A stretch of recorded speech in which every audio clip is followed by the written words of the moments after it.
Hello and welcome back. This is the best in paranormal talk radio. This is Beyond the Darkness. I'm your host, Dave Schrader, along with me, Tim Dennis. Hello, Tim. Hello. Got a great show lined up this week. Yes, we do. Lots of stuff going on.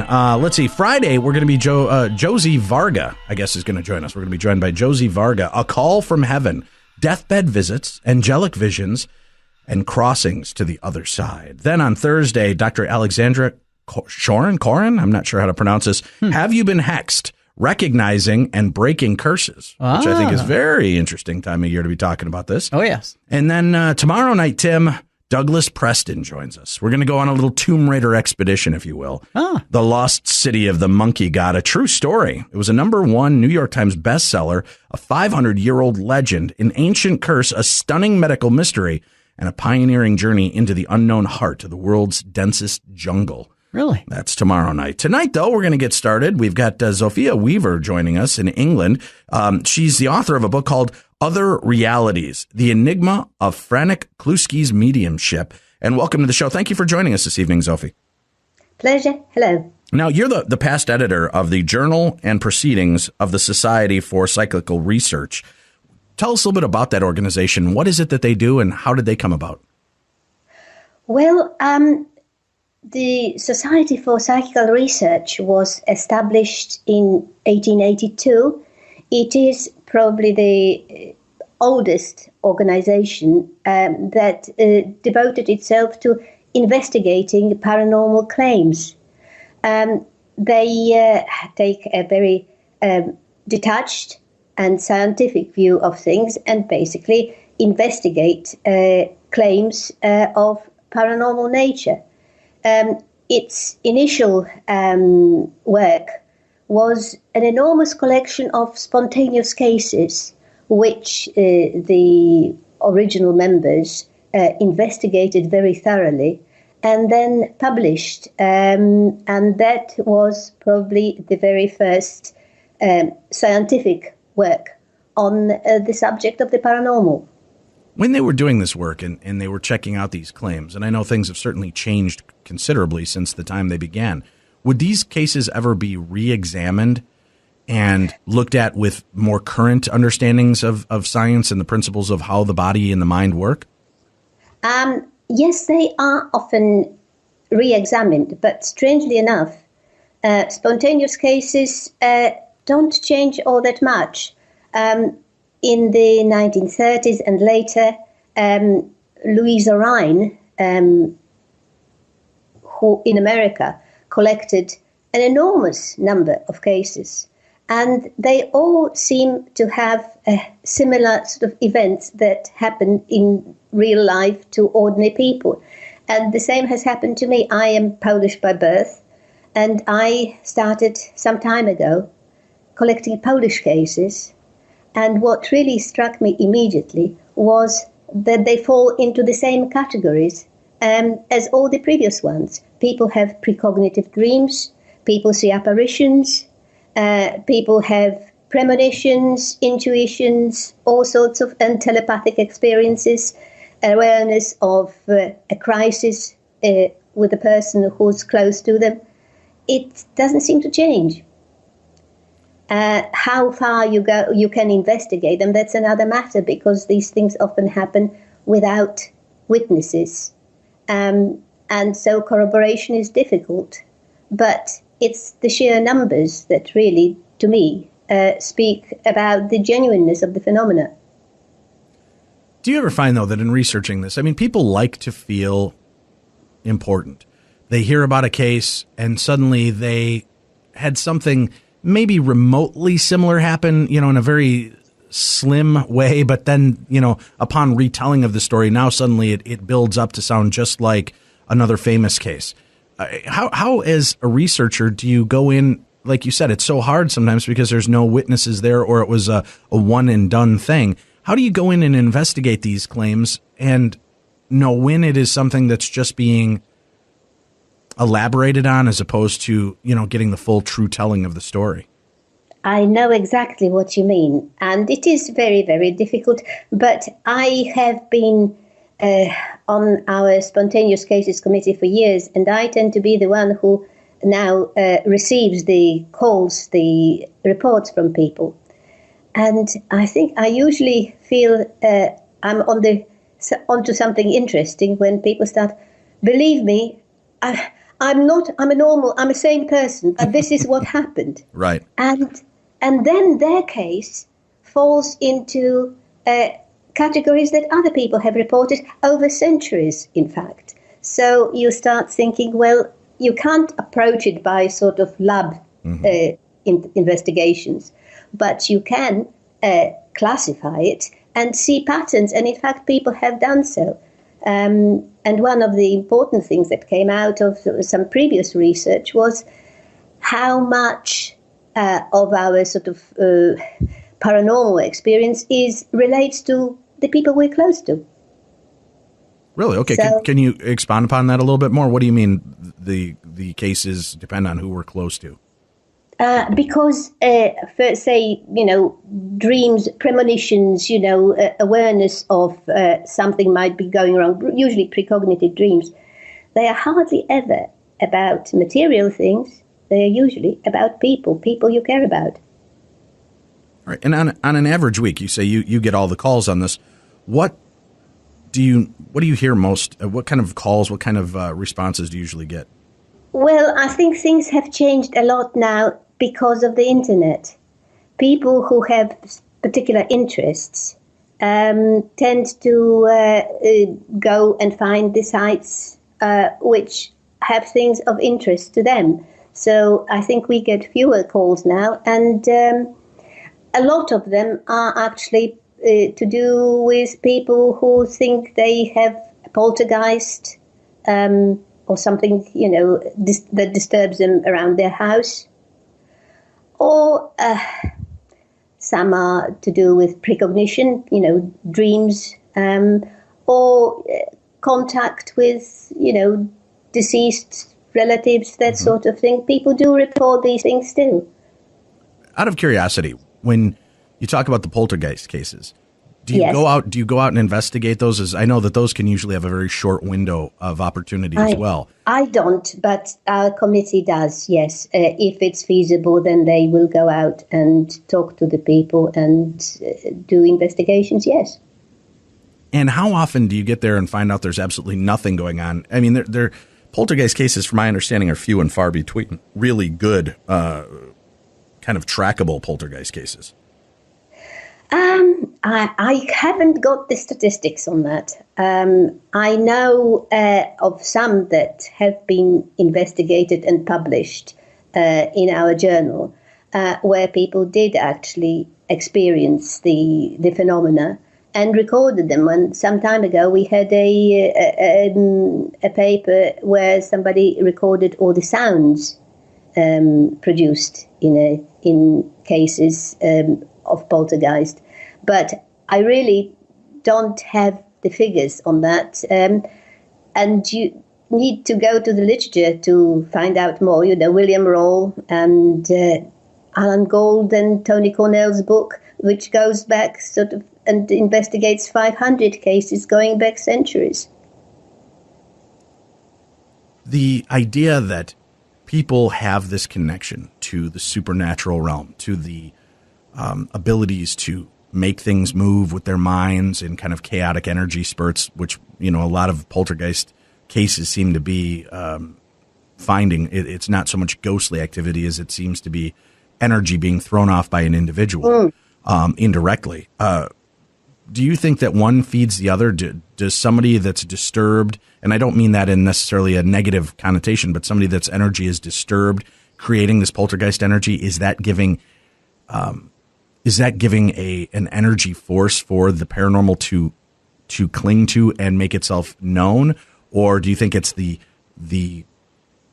paranormal being there that's creating this poltergeist activity and affecting the one person? I don't think it is one size fits all. But it is certainly the case that in a lot of instances you have people with various problems whose energies, if you like, create the phenomena. But you also have what used to be the craze for table tipping. It started in the 1850s, where it was more or less a parlor game. And I know of some parapsychologists who were having a wonderful time and at a conference, and the table started levitating because they thought, oh wow, let's do it.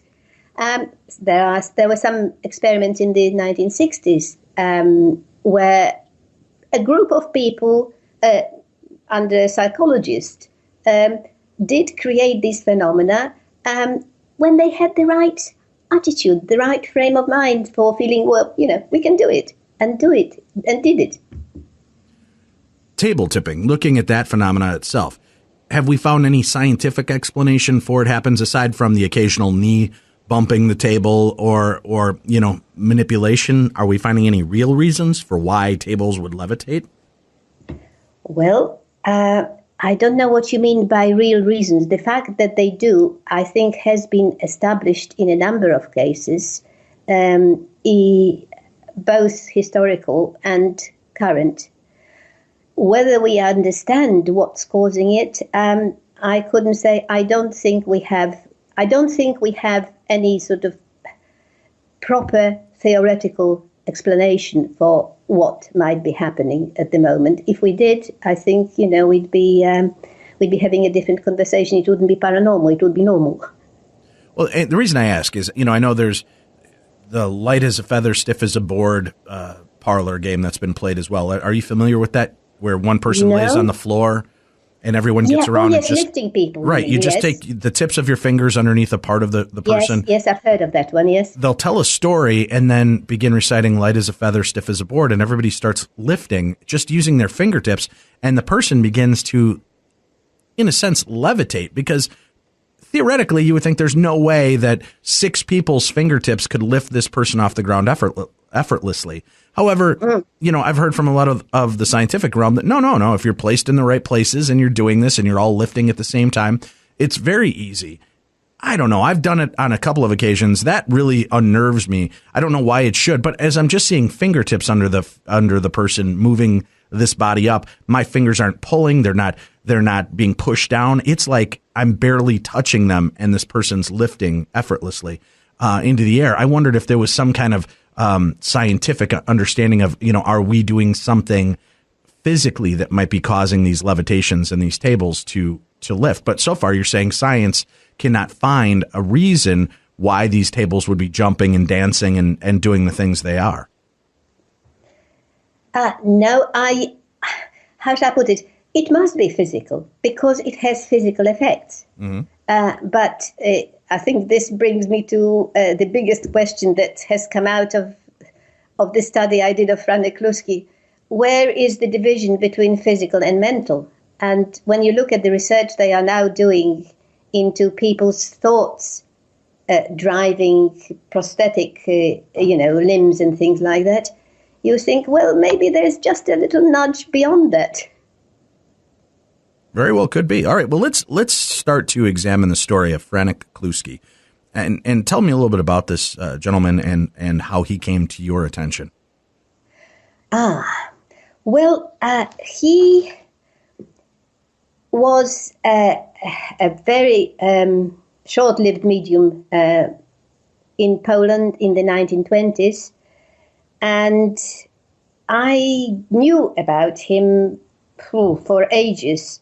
Some 20 years I sat on a book that relates very carefully and in much detail what he did. But, how should I put it? I had a problem with accepting this material. I somehow assumed all things to do with the physical mediumship are dodgy. It must involve some sort of deception and malobservation. And it wasn't until quite recently when I felt that I had to look at it in earnest, because I'm one of the very few people, I think, who could actually make this information available to a wider public by translating the Polish stuff into English. Mm-hmm. And when I started looking at it in depth, at the subject and its history, then I realized that you just couldn't explain what happened by, the usual assumption that it's tricks, it's conjuring, it's accomplices, it's hidden entrances. No, it will not do, not in the case of Kluski and not in the case of some of the other great mediums. And so as it sort of came about naturally that I was talking to a publisher and he suggested I write a book. And so I wrote the book. All right. Now, was this man, this is one of the first times I've ever heard of Kluski. Was this man well known and revered in that area and in Poland? Or was he kind of an obscure name in history, footnote in history? He was an accidental medium. His real name, I don't think you could pronounce. It was Teofil Modrzejewski. And he was a writer, a journalist, and worked in banking. He had strange things happen to him all his life, as we later found out. But he became known as a medium when in 1918, I think, he went to a friend's house. The friend was a psychic researcher. They had a sitting with a medium and nothing happened around the medium, but things started happening around Kluski. And so his friend started investigating him. Then the French researchers got involved and did experiments with him both in Poland and in Paris in their laboratory. And for about 6 years, Kluski conducted regular sittings in addition to his normal work. But he was never a professional medium. He never took any money for it. And the shame of it is he never actually wrote about it. He refused to have anything to do with this circus. Why was that? Because of his status in life and who he was, what he was doing? He just didn't want there to be a paper trail? I think it was something partly to do with his religious views. He was a very good Catholic, and I think it always made him uneasy to be involved in something that has had these spiritualist overtones. And he did not want to become part of a cult, religion, whatever. And the other, I think, important thing was that it had very, very detrimental effect on his health.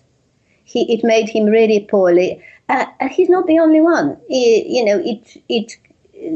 was always, after the seance, he was vomiting, he had heart problems.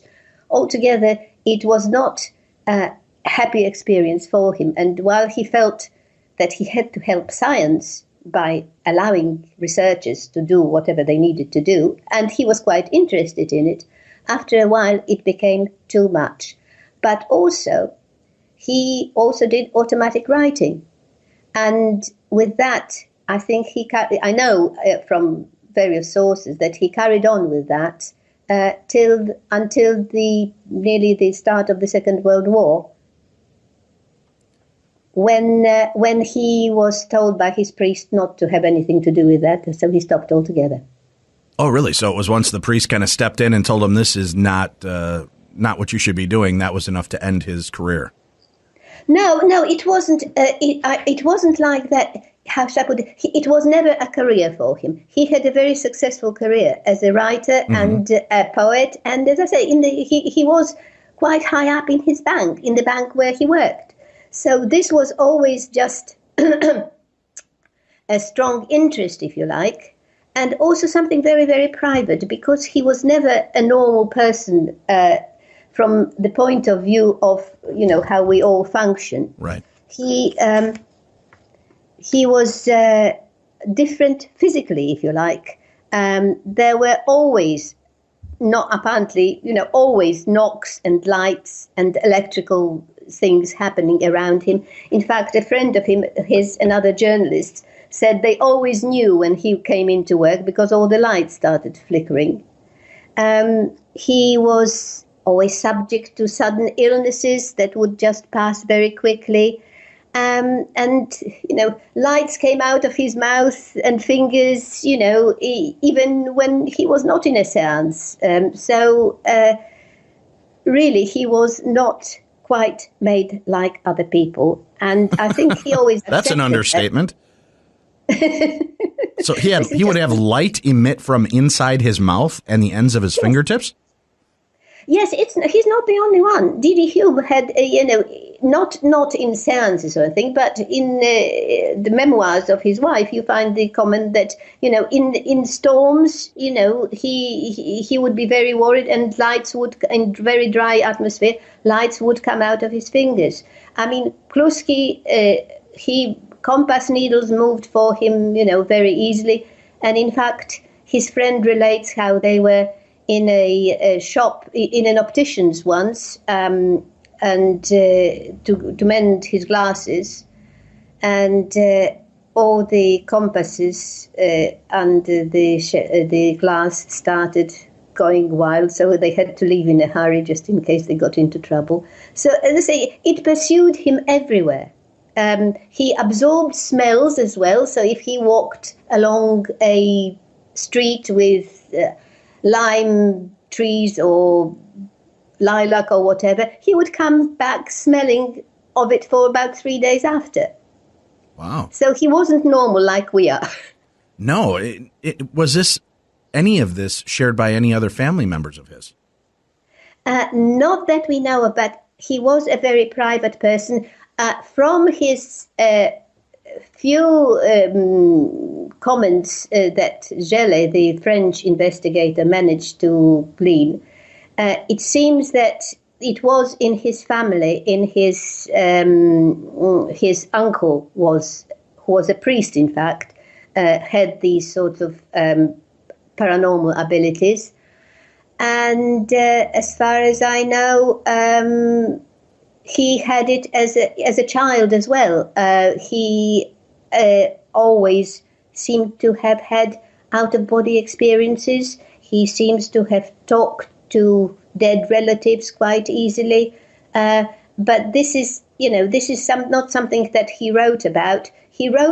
All he ever did was write a little story for Gellé, for this researcher, about based on his own experiences, but in the form of a story, about a little boy who is able to go and visit the mole. He used to sort of build a little tent and sort of go towards the fireplace and see all sorts of things in there, sort of phantoms, rooms lit with gem-like light, and he learned to do that sort of trip when he was alone in bed. That is the story, but as I say, it's not something that he ever talked about, apart from that one little narrative that he produced for Gellé about his background. Zsófi, if he was so protective of his story and didn't speak to many people regarding this, where do you come upon all of this information to write enough to fill a book? Oh, but the book is not about what he was like as a person.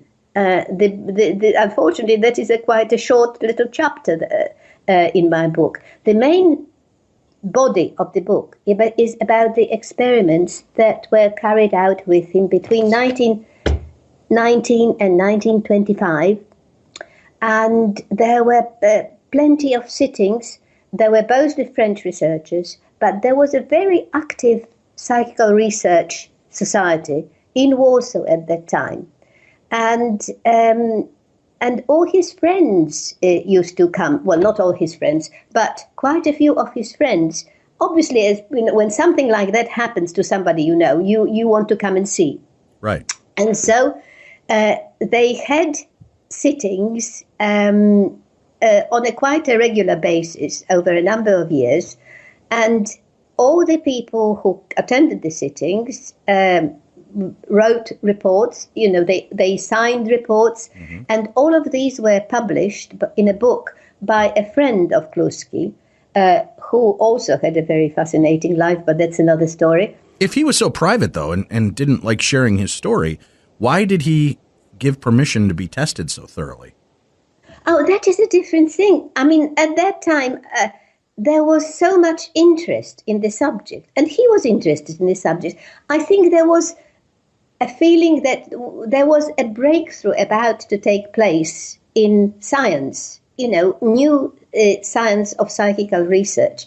And big names like Charles Richer and Flammarion and people like that were very interested and pursuing this subject. So, and when things like very strange things start happening around, and don't mean the sort of minor mediumship with the sort of table levitating, but additional arms, apparitions, interactive apparitions, floating torsos and heads. When things like that start happening, you don't say, oh, well, I think I'll stay private.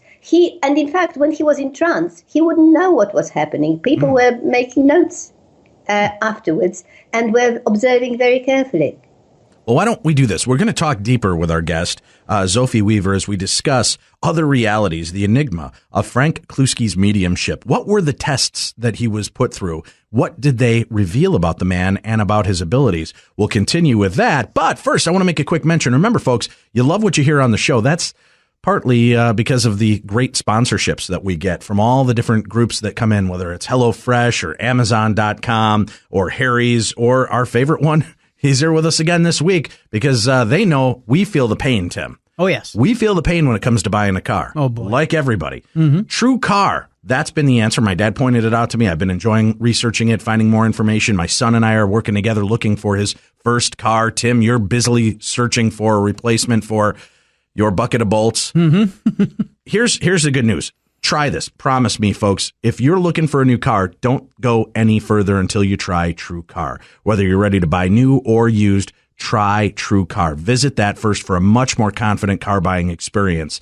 When you try True Car, what you get is you get to know what other people in your area are paying for the same car you're looking for. Now you know what a fair price is, so you can feel confident about that purchase. And then once you register, you'll see a real price on actual inventory. And this is competitive pricing that's offered to you by True Car certified dealers for an actual vehicle on their lot. It's pricing you'll see before going to the dealership, so you can feel confident about what you're going to get when you get there. And True Car shows all their customers all the available incentives before they arrive on the dealership's lot. And there's been over 3 million, Tim. 3 million cars have been sold to True Car users now. Wow. That's a pretty good backlog. Oh, yeah. Right there. It's not like, oh, this is brand new. We've only sold 3 cars, but they've sold 3 million cars by True Car certified dealer networks, over 13,000 True Car certified dealers nationwide. So again, whether you're looking to buy a brand new car or you're looking to get one of over 700,000 pre-owned vehicles that they have available, you can also look to save an average of around $3,000 off of the manufacturer's suggested retail price. That's what you get when you deal with True Car. So I know it's where I'm going. I know it's what you're doing, Tim, when we're looking into this. So we're recommending our listeners do the same, because you're going to be buying a car eventually. Why not try it out?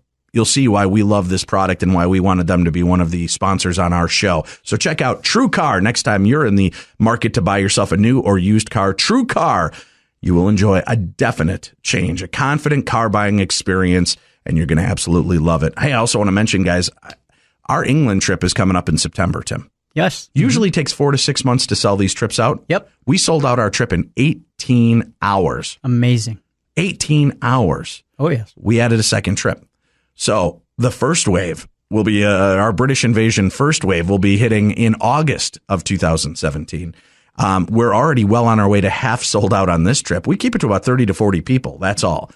Neil Story, who you've heard on our show, will be there. He is our legend tripper. He's our guest of honor on both trips and will regale us with tales of the supernatural, paranormal, Jack the Ripper, Dracula, all of the great information that you've heard on our show. You get to hear more, and you get to visit the sites that we talk about on the show. Plus, we get a chance to do 2 investigations, one at Castle Rising and one at Darby Jail with our buddy Richard Felix from Most Haunted.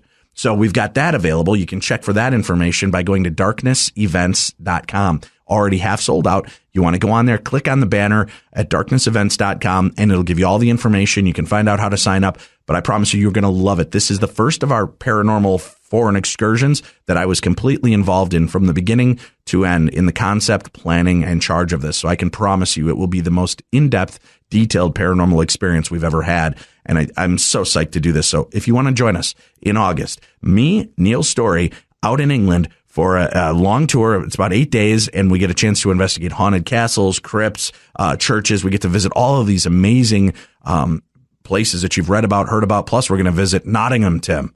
Really? Sherwood Forest. Wow. Yeah. I might even dress up with a little Robin Hood hat and pluck my bow. I think you should. Yeah, I might.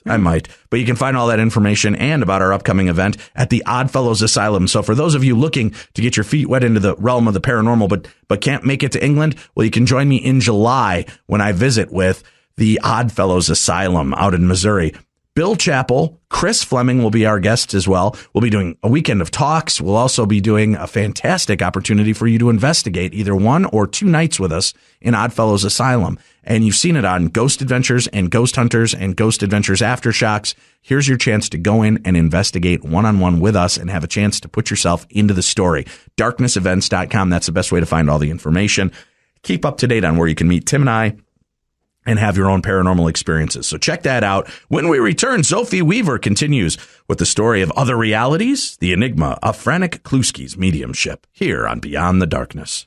I'm Rob Cesternino, the aptly named Rob Has a Podcast, where we're creating fun, smart conversation around reality TV games like Survivor. And this March, Survivor Game Changers is finally here. Join me weekdays for episode recaps, player interviews, and of course, your feedback. So if you're ready for a game change in your own Survivor experience, download Rob Has a Podcast at podcastone.com on the Podcast One app or subscribe on iTunes.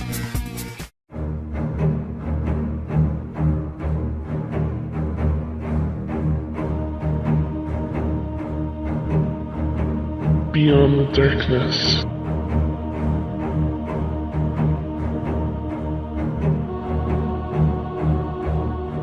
And we're back. This is Beyond the Darkness, your home for the best in paranormal talk radio, 5 nights a week, Monday through Friday. I'm Dave. That's Tim. Our guest this evening, Sophie Weaver. She's the author of Other Realities, The Enigma of Franek Kluski's Mediumship. Before the break, we were hearing a little bit about the man prior to the research and studies that were put on him. Let's start talking about that. He was open because he was just as kind of astonished by this ability and what was going on as everyone around him and wanted some understanding. So that's why he allowed the research to happen with him, correct? Yes. Now, was he paid to be a research study, or was this something? No, of course not. No, in fact, it probably must have cost him quite a bit because he was a very hospitable sort of person. It was often friends as well involved, sort of regulars. So, they would probably come to supper as well and, have a seance afterwards. Okay, so he was putting out the full the full roll for everybody. You'd come in, get some dinner, and then do this seance. Now, when the seance would take place, walk me through what they were like, Sophie. Was this like the quintessential couple of candles and everything else blacked out? No. Were lights left on? What exactly was the atmosphere like? No, well, I think the best place to start is the experiments that they did with him in France, in the IMI, Institut Métapsychique International in Paris, where he was there on another business, but he did give them time to study him. And that was a lab with doors locked, with a low light on, with all the controls. You couldn't suspect presence of accomplices under these conditions. Mm-hmm. And unless all the researchers colluded, there is no way that these phenomena could have been faked. And the controls were mainly by holding hands. So they would be holding his hands, and faces and heads would appear above the heads of the participants, and molds of paraffin would form and be found lying on the table afterwards. And that was about 14 seances like that in France. The number of the seances was much greater in Warsaw. Most of them in Kluski's own apartment, but also in other places abroad, and totally spontaneously, say when he was on holiday in Italy, in a hotel room, when he was visited by the consul of Poland. So it's a sheer variety of witnesses and situations that helps verify the existence of the phenomena. And in Warsaw experiments, they also had very strict controls. He insisted on it. There was always hand control. On a number of occasions, he actually sat naked, once with Gele, once with a Hewitt Mackenzie, who had him totally undressed in his own clothes. And paraffin gloves formed with great speed and fell hot onto the table. And wait a minute, Sophie. Paraffin gloves gloves would just appear? No, the thing is, this is obviously something that the experimenters knew about from previous experiments. I think that was the attempt to get the spirits, in quotation marks, to put their hands in a dish containing paraffin, so they would leave a hand, an imprint of the hand with a sort of mold created by the spirit hand. And if you take it out, it cools down, it drops onto the table, and you have a very thin glove, which is, the imprint of a spirit hand. Really? So there would be these paraffin spirit hands that would appear around him. He is not the first one, but this is probably what he is most famous for. If you look on the internet, you can see his hands, and the photographs of some of the apparitions, and then you find a great many people explaining how, of course, it was done by tricks, and I'm afraid it doesn't work. The explanations. What are some of the basic explanations people are trying to give for how different size handprints would appear in paraffin wax gloves that would be left around? Well, the thing is, if you want to remove a hand from a mold, what you do is there are a number of ways of doing it. What you could do is, if you had a sort of tourniquet on your arm, and so that it expands, and then you take it off and the hand gets slimmer, you pull it out. Or you could have something that dissolves and you can just pour it out.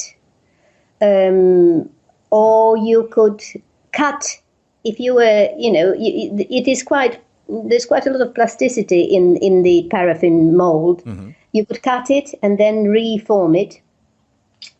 The problem with all these things is that they take time. They take, you have to see what you're doing. And of course, it has to have time to cool. So it's impossible to do it under the conditions where the molds were appearing within 1 or 2 minutes. Did Harry Houdini ever look into this case at all? Or was this before or after his time? I don't remember his Who? Harry Houdini. I know he was fascinated by some of these cases. No, he didn't. Harry Price didn't get to sit with him. He wanted to, but he didn't. No, I'm talking Harry Houdini. I know Houdini. No, I know, but I don't know. He was never involved in, I think, that kind of thing. Okay. But the other thing, of course, and that was a well-known trick, you bring ready-made ones. Right, of course. The thing about the Kluski ones is that they formed there and then. You can't bring a hot one that is still, soft and floppy.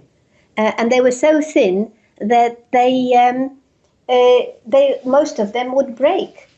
And some people did actually see them forming. And there are a number of accounts from different bodies, different, totally unrelated people. And I'm going to quote you a little thing from Gelli's account of what he saw. Suddenly, we see two shining points which float at the height of 1.5 to 2 meters above the paraffin container. When all attention is focused on them, the lights slowly descend and enter the container. We can hear the splashing of paraffin. The lights emerge from the container, float above it for a while, and then dip in and splash again. Finally, they rise up, always visible through the layer of the paraffin, and lower themselves sufficiently to place on my hands the still warm paraffin mold. Now, explain that if you can. There's no way to. That's amazing. I know. See, this is what astounds me so much. Okay. In 2017, I would love to see somebody pull that off as a special effect now with all the technology we have. It would have to cost thousands upon thousands of dollars to do a trick like that. And yet this is taking place between 1918 and 1925, and it's happening in front of people. And he brought it with him. He was doing it naked in a few cases. Where do you keep a preformed paraffin wax hand and not get caught with it? Unbelievable. No, this is, as I say, I am totally without a worldview now. It has knocked me, going through this whole subject has left me, confused, shall we say. Mm-hmm. Well, there's always detractors of the time. At the time, who was looking into Kluski and saying this is a sham, this is a fake, and what evidence did they find? Was there ever, because a lot of the mediums, even the really good ones, tripped up once in a while, and there would be something that looked a little fake about what they were doing. Did this happen to Franek at all? No, and I think, partly because he wasn't a professional. He wasn't, giving sittings. There was never even a whisper of fakery about him. The people who question the genuineness of his phenomena are often online, and we've published, our journal has published, natural ways of producing such paraffin gloves. And, absolutely nothing wrong with that. That is absolutely true. You can. The thing is, can you do it in the dark in 2 minutes, dropping a soft, floppy glove onto other people's hands? When sort of shining lights are seen to get into the paraffin and come out again. No. Wow, that's fascinating. That's a really interesting aspect of the story, the Kluski hands. Who thought up that idea? There has to be a genesis to that experiment. Was there one researcher who said, if they're really here and they can do this, let them put their hand in the paraffin wax? Oh, that goes back to the, I can't remember, I think Denton, early 19th century, sort of mid-19th century, I think. I've got it somewhere, but I've forgotten the date. And that sort of became a standard. And, of course, it became a very part of the equipment of the tricks. You'd sort of have these various things that would arrive ready-made. Everything can be produced by tricks, as well as the ones you can't explain. I know at this point, do any of the paraffin hands still survive to this day that were created at any of his seances? And was there ever any look into fingerprints or dermal ridges to prove that there was an actual hand in there and not just something shaped like a hand? Well, they look, there are plenty of them. The College of Psychic Science, I think, has some. But of course they would make plaster casts of them. But the photographs you see clasped hands, you'd see old person's hands, you see child's hands. There was such variety. And where is this? It's a museum, you said. Where is that located? Hang on, I can't. I have to look up my notes. Hang on a mo. Do you want me to hang? Do you want to hang on a mo? I've got.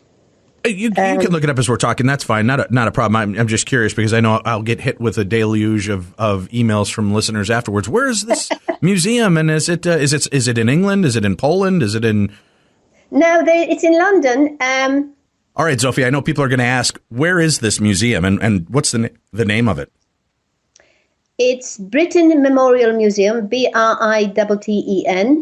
And it's Arthur Findlay College in London. I'm sure you can Google the address. All right, great. Yeah, we'll try. I might even go in a day early to my England trip and take a look at that. I'm always fascinated to check out these locations. All right, so some of these hands do still exist, or molds of those hands do exist. And as you said, what I found fascinating is that it wasn't just one size. There were old people hands, young people hands, big, small. Yes. All of these different variations. Class, praying, whatever. Yes, it is all mind-boggling. It really is beyond the threshold that all of this. But the apparitions were even worse. The ones that lit themselves with their own light. All right, talk to us about that. Now, are there photographs of these spirits that exist today? There are some photographs, but the thing is, in the early days, they tried to take photographs. There were about 14 altogether. Uh-huh. They look as fake as anything. Okay. Yeah, well, I mean, it's because they do. The difference is, in the book, every photograph is described, the conditions under which it was taken, who took it, they developed it immediately, and it looks as it looks. It is not my fault. It is not their fault.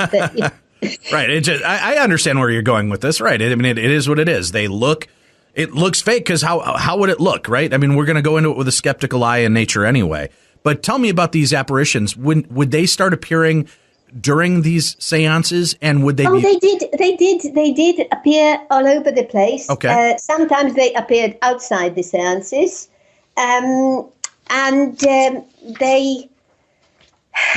The most interesting thing that I find about them are two kinds. One is the ones that towards the end of his mediumship, which were totally self-illuminating. In other words, they lit the whole room. You'd have a shape turn up and the light would illuminate everything. And these apparitions were so very impressive and looked so, they called one of them the Assyrian priest, the participants were totally in awe of them, unlike some other apparitions who were of a very different nature. There was one called the primitive man that would rush up and lick people and smell horrible. Well, so he was even getting caveman ghosts. Yes. Unbelievable.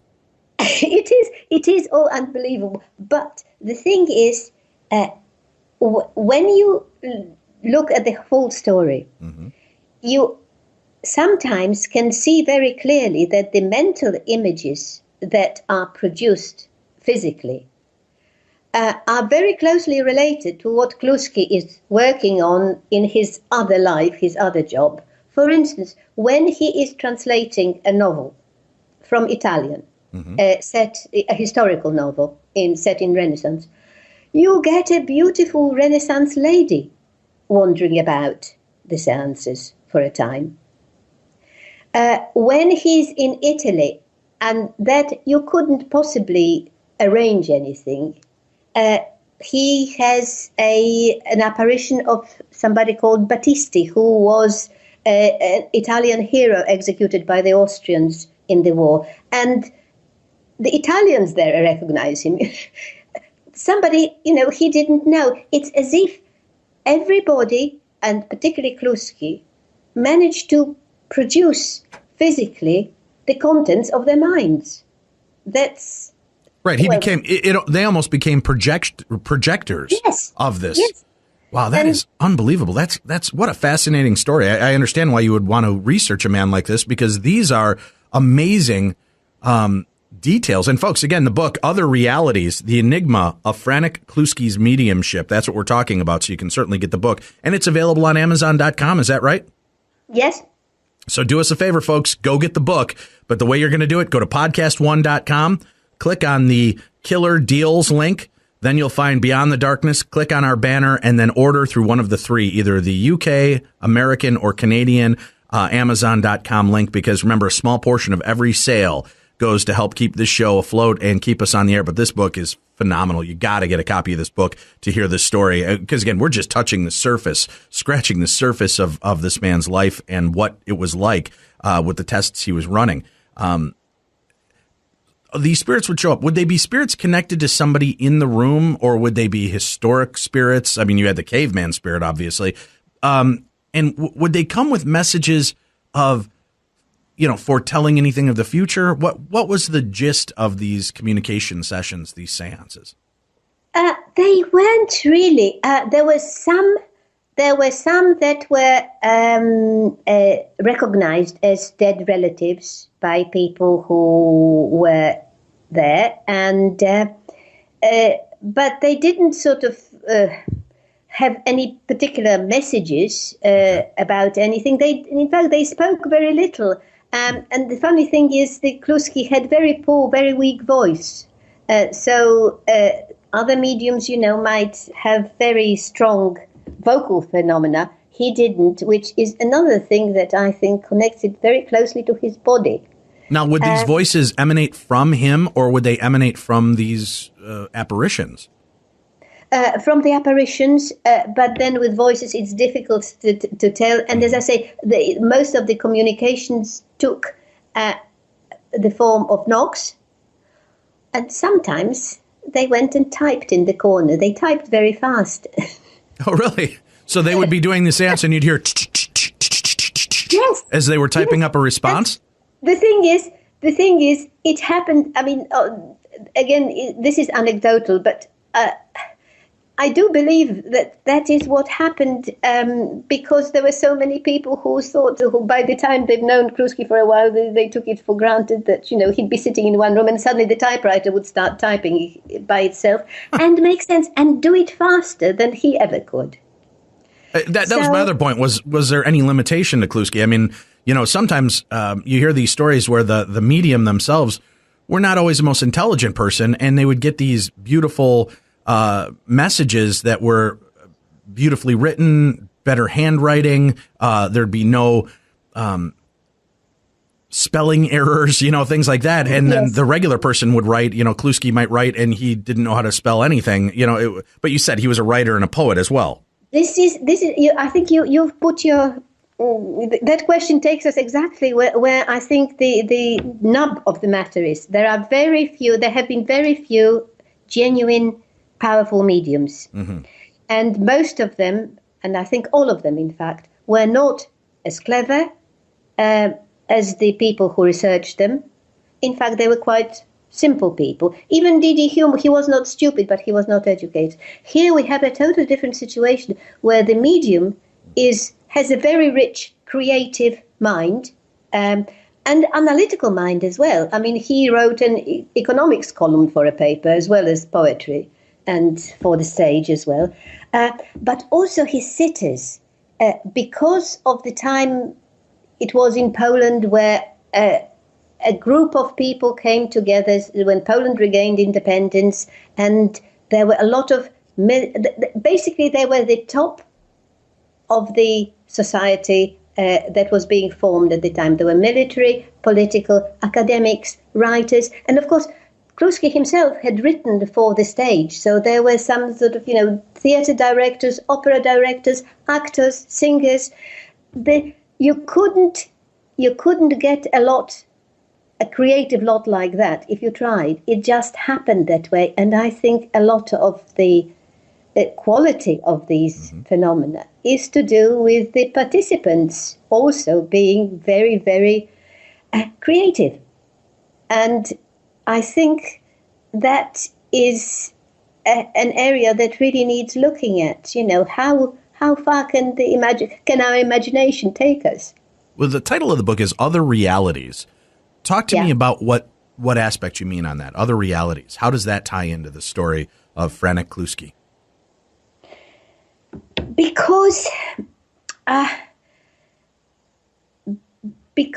it is not what the picture I get from it is so very not simple. Basically, you use the usual thing is, there is the physical, there we are in bodies, and our mind consciousness is another separate thing. It goes off and it does things, in ND and OBs. Here we have a situation where the physical and the mental are not as we know them. Mm-hmm. And these apparitions, some of these entities are self-illuminating.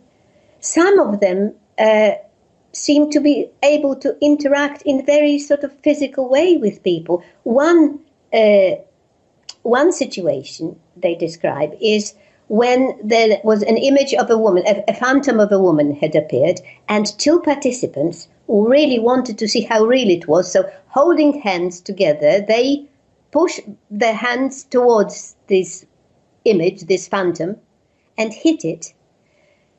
And the phantom disappeared. But the next day, the medium had a very nasty bruise exactly where they hit the phantom. Oh. And the stories like that are very frequent. It's as if his body is being used as a sort of substrate for whatever is happening. In fact, lights, as I say, those lights that were the beginning of most of the phenomena appeared on him anyway.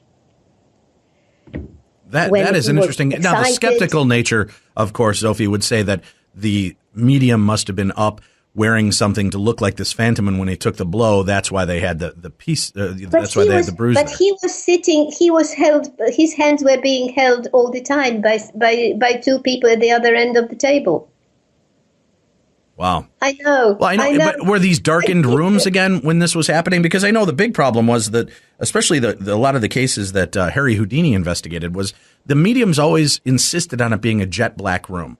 They'd black out the windows. They'd do these things. They'd sit. They'd hold hands. But halfway through, they would swap hands, or they would have fake hands, or somebody else would hold them, and then the medium would walk around the room. There's footage right now I've seen it on YouTube and a couple other ways. They busted a current medium who does these seances, and it was a pitch black room. He would get up in the room, and he had glasses on that were light sensitive and like night vision glasses, Tim. Right. So he could see his way around the room.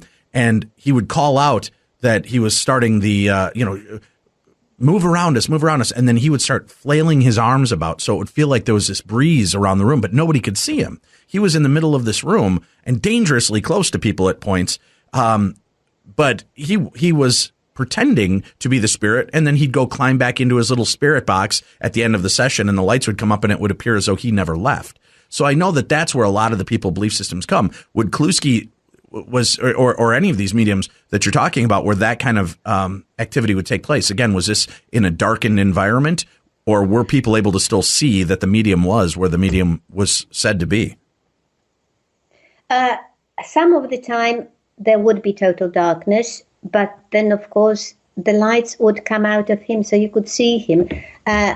When he was sitting there, two people holding his hands, and the lights would appear above him and around him. So he would be visible. And there was a light to start with, and sometimes it would come on by itself in the middle. So I'm afraid this will not do, apart from which, you'd have more than one apparition appearing at the same time. He would have to be, he would have to do an awful lot, because another thing that would happen is somebody would be looking, they would be observing, they would be looking at an apparition, and that apparition would change to another person as they were looking. Now, that is something you cannot really do without modern... Yeah, that sounds like modern special effects. It would morph from one physical being into another. Would they leave any other trace evidence, aside from these paraffin hands behind, would they leave any trace evidence? Anything else? Bring things. I know the skull experiment, which is something I still want to talk about on our show, and we've been trying to get somebody to come on here and discuss this. They would have things apport from different. They'd have newspapers apport from old time era in pristine condition. They would have coins. They would have relics that would appear. Did any of these spirits come bearing gifts, for lack of a better term? Well, at the beginning, the thing about the Kluski experiments is that they developed. In the early ones, there was a lot more movement of objects, things, furniture piling up, and apports, of various sorts. But over the years, they changed. The nature of the sittings changed. At first, they would sit, in the light, sometimes him sitting in the middle. Towards as the lights got stronger, they obviously, and the Kluski would go into a much deeper trance. So he would be sitting there for an hour, totally oblivious, like a husk, and the phenomena would be happening all around him.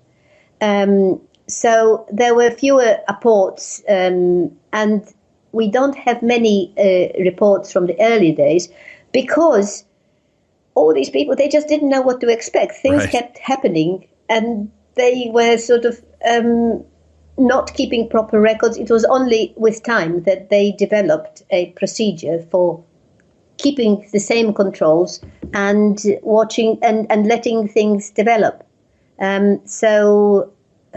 Apports, yes, in the early seances are more sort of violent, but more like the sort of what I would call minor mediumship. The later ones are much more mental, and the very late ones with these self-illuminating phantoms, I'd say, are much more what Kluski felt this should be about, and more sort of of a spiritual nature, but not spirits as such. No, there wasn't. There were people trying to, obviously, some people trying to contact their relatives, but there were no stupid conversations. And with a man with this kind of talent, why do you think he did this for just such a short amount of time? I think, quite honestly, he got fed up. Because when you think, there he is, sitting for an hour, totally oblivious of what's going on. Various people have reported that he looked totally drained. He was hemorrhaging. He was sick after a seance. And I think he started out hoping for some explanations. Mm-hmm. In the end, he was just making more gloves. And yeah, that can get to you. Why do you think a man of this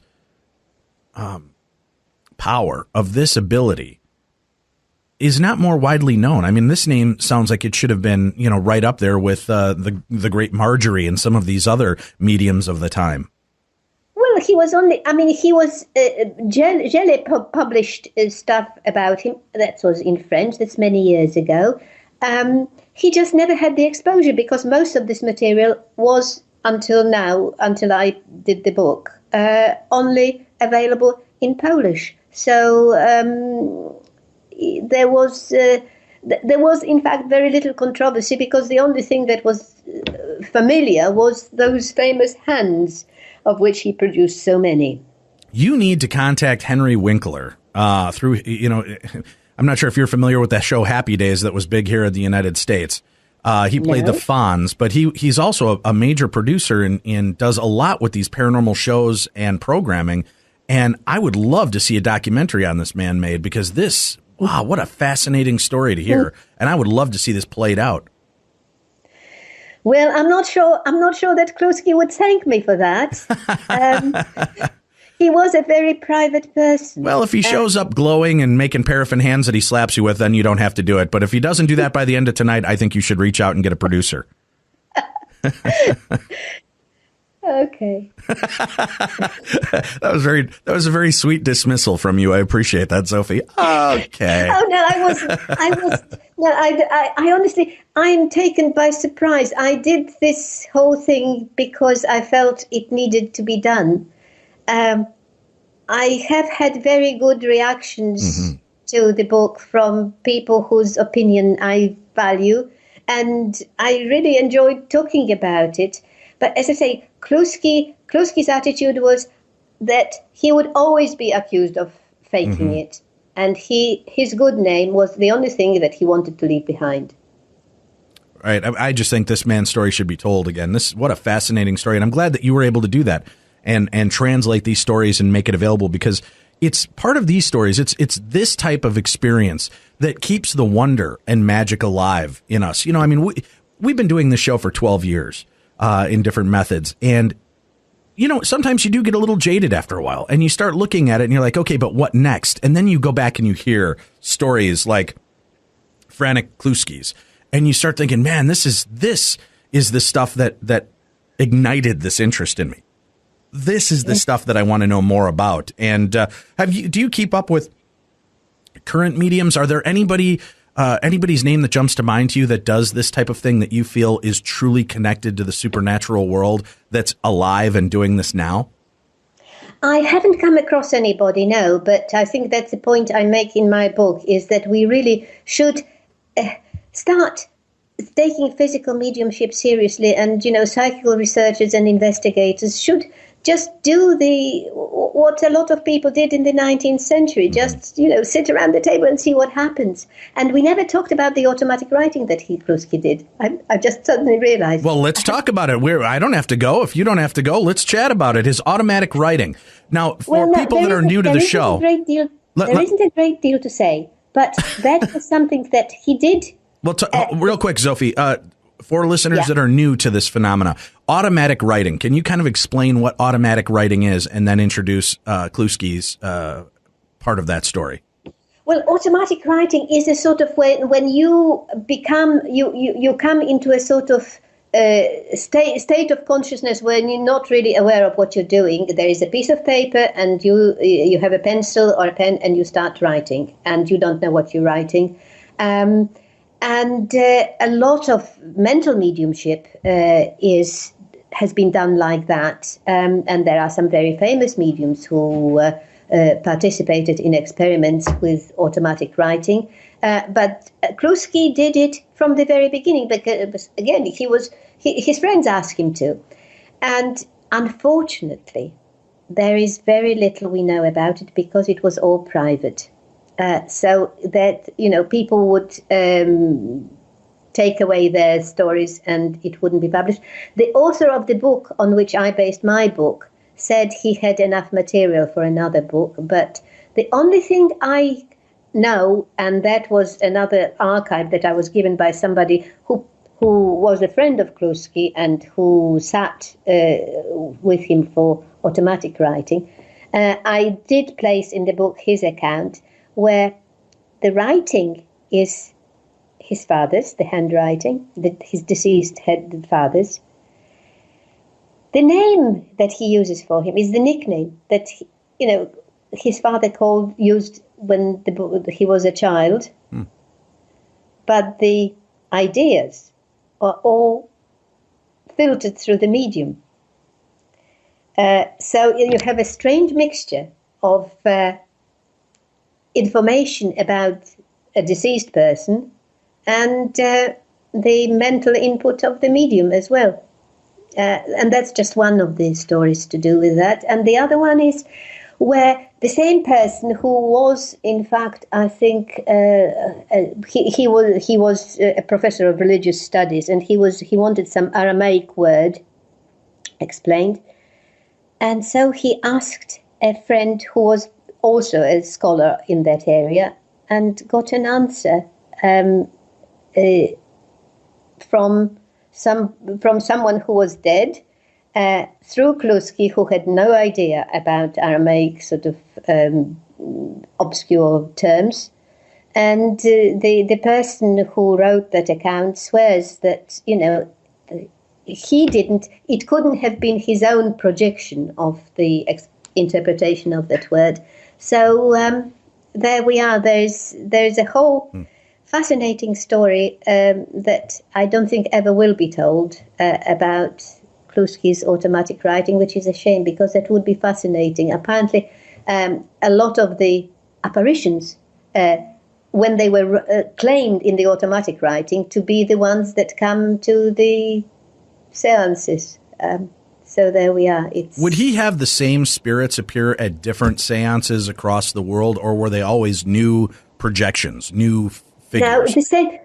No, some kept coming back, and some would appear, and then a month or so later, they would appear. Nobody would know who they are, and then a month or so later, somebody would come who would recognize them.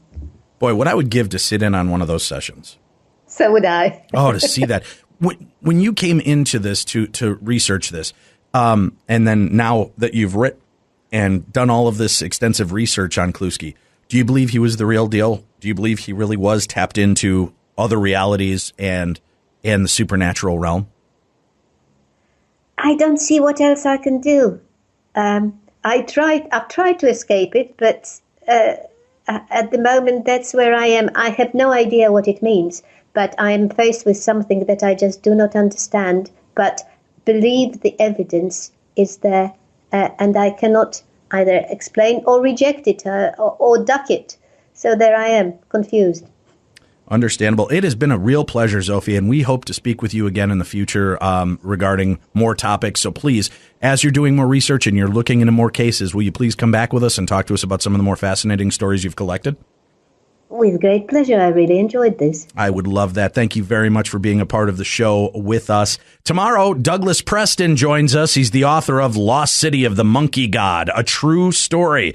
It's a New York Times bestseller, a 500-year-old legend, an ancient curse, a stunning medical mystery, and a pioneering journey into the unknown heart of the world's densest jungle. You guys have really seemed to enjoy these kind of other culture shows that we've been looking into. This one looks to be really exciting. And for those of you that are looking for more of the strange and paranormal and fringe elements of this, remember, check out our buddy George Norrie in Coast to Coast Monday through Friday as well. And Coast to Coast actually on 7 days a week. But tonight, he's got a show looking into infectious disease and practicing witchcraft. The first half, public health scientist and biosecurity expert Dr. Michael Osterholm will discuss what we have to do to protect ourselves from the growing threat of 21st century infectious diseases. And in the second half of the show, former professor of English, composition, artist, writer, and practicing witch Harold Roth joins George Norrie to discuss the various types of witches, both good and evil, curses and protection against them, enhancing lottery odds, wealth magic,